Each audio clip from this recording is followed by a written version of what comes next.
Bismillahirrahmanirrahim. Assalamu alaikum all of you. My name is Laiba Nawaz and my roll number is 11. Today my topic of discussion numerical integration और उसके different method हम discuss करेंगे।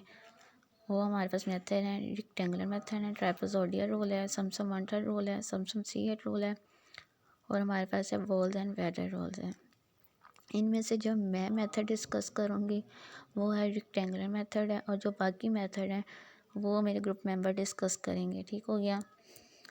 सबसे पहले हम numerical integration की define देखते हैं। वो हमारे पास क्या होती है। सपोज हमारे पास कोई फंक्शन है एफ एफ एक्स के, इस तरह का कोई फंक्शन है। ठीक हो गया। तो हम इसका इंटीग्रल फाइंड करना चाह रहे हैं, ए से लेकर बी तक हम इसका इंटीग्रल फाइंड करना चाह रहे हैं। न्यूमेरिकल इंटीग्रेशन की डेफिनेशन ये होगी, मींस ऐसे इंटीग्रल के लिए जिनकी लिमिट मौजूद हो, फाइनाइट लिमिट मौजूद हो हमारे पास।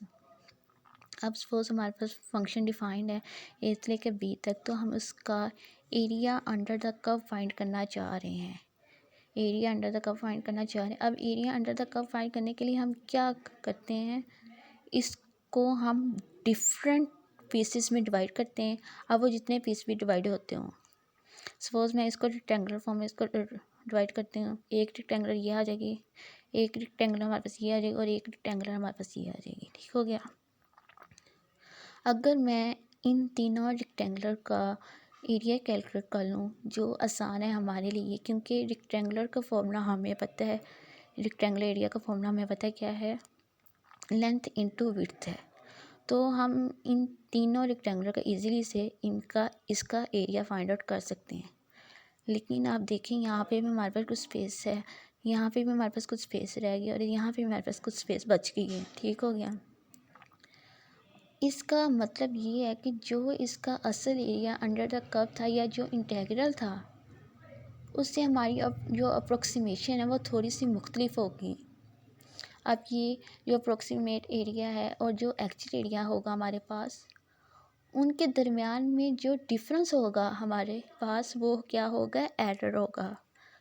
तो हम देखेंगे डिफरेंट मेथड से एरर को किस तरह रिड्यूस किया जा सकता है और कौन सी ऐसी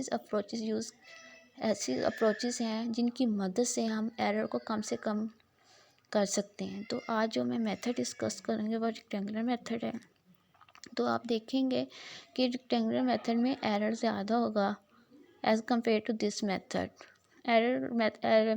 रेक्टेंगुलर मेथड से एरर सबसे ज़्यादा होगा इन सब मेथड से। ठीक हो गया। तो हम डिस्कस करते हैं रेक्टेंगुलर मेथड के लिए। आप डोमेन को सपोज मैं 3 इक्वल रेक्टेंगुलर में इसकी डिवीज़न करती हूँ।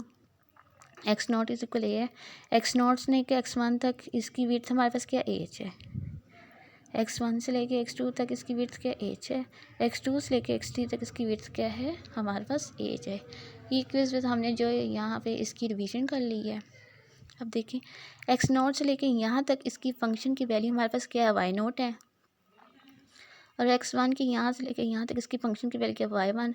x2 की यहाँ तक इसकी फ़ंक्शन की वैल्यू हमारे पास क्या है, y2 आ गई। और x3 की यहाँ से यहाँ तक फ़ंक्शन की वैल्यू क्या हमारे पास आ गई है, y3 आ गई। ठीक हो गया। अगर मैं फर्स्ट रेक्टेंगुलर को देखूँ तो हमारे पास ये हमारे पास लेंथ होगी। ठीक हो गया। और ये हमारे पास क्या होगी, विड्थ होगी। अगर हम रेक्टेंगुलर वन का एरिया फाइंड आउट करेंगे तो हमारे पास क्या आएगा, एरिया का फॉर्मूला क्या होता है, लेंथ इंटू विड्थ होता है। तो लेंथ हमारे पास वाई नॉट है, विड्थ हमारे पास क्या है, वाई नॉट एच आ जाएगी ना। देखिए यहाँ पे, ये देखिए यहाँ पे मैं सेपरेट रेक्टेंगुलर बनाई है और ये हमारे पास क्या हो गया, लेंथ हो गई और ये हमारे पास विड्थ वाई नॉट एच आ गया। देखें एरिया हमारे पास क्या निकला है, वाई नॉट एच आ गई। इसी तरह एरिया तो हम फाइंड आउट करेंगे।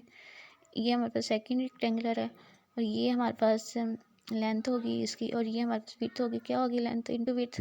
एरिया कैसे फाइंड करें, लेंथ इंटू विड्थ, y1 और एच आ जाएगा हमारे पास, y1 और एच आ गया। इसी तरह रेक्टेंगुलर 3 में हम एरिया 3 फाइंड आउट करेंगे।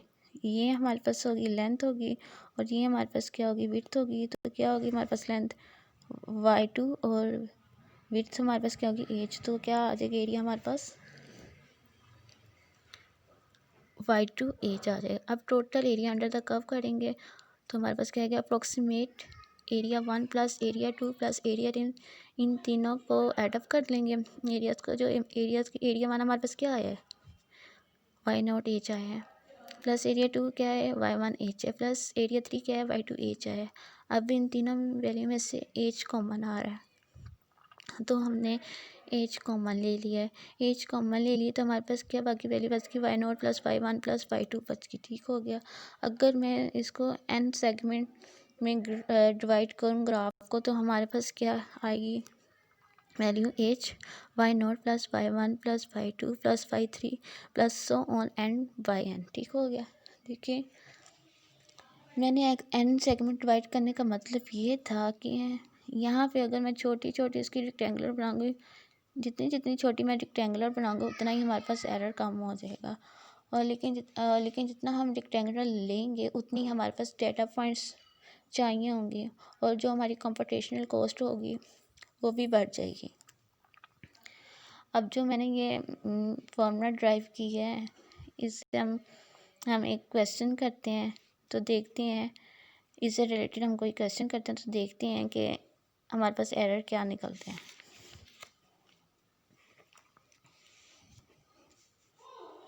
हमारे पास देखें ज़ीरो से लेके 10 तक इंटीग्रल 1/1 प्लस एक्स किया।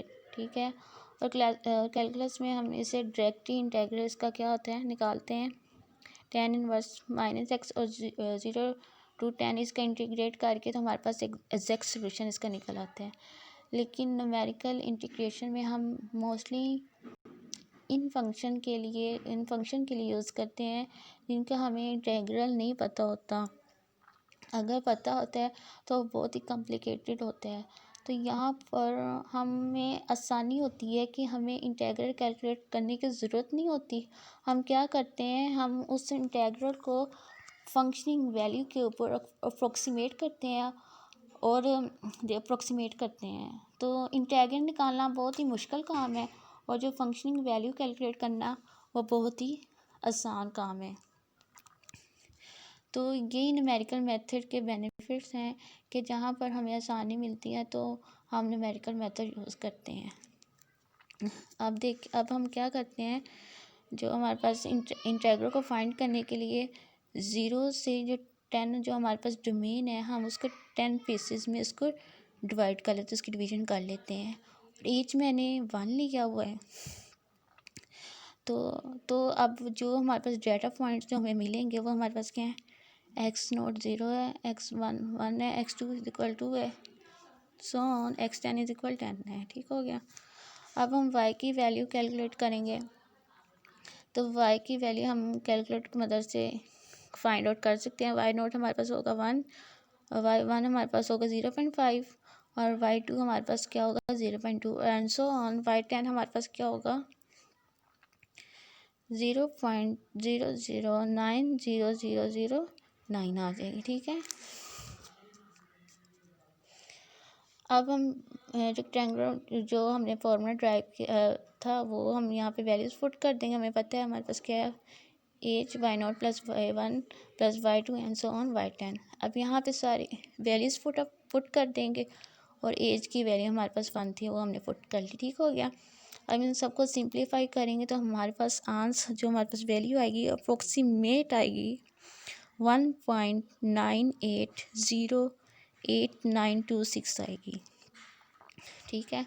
अब हम एग्जैक्ट सोल्यूशन फाइंड करते हैं। जब हमने इसका एग्जैक्ट सोल्यूशन फाइंड किया तो हमारे पास आंसर क्या आया 1.47112767 आई।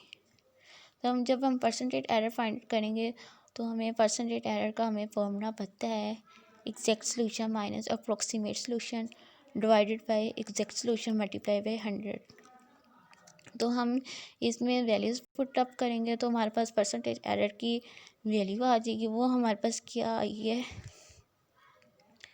34.6513% हमारे पास परसेंटेज एरर की वैल्यू आई है। ठीक हो गया। अब आप देख सकते हैं यहाँ पे एरर की वैल्यू ज़्यादा आई है। मैंने आपको स्टार्टिंग में ही बताया था कि रेक्टेंगुलर मेथड में एरर की वैल्यू ज़्यादा आती है। ठीक हो गया। अब जो बाकी मेथड हैं वो मेरे ग्रुप मेंबर डिस्कस करेंगे। ठीक है। ओके फिर, थैंक यू सो मच।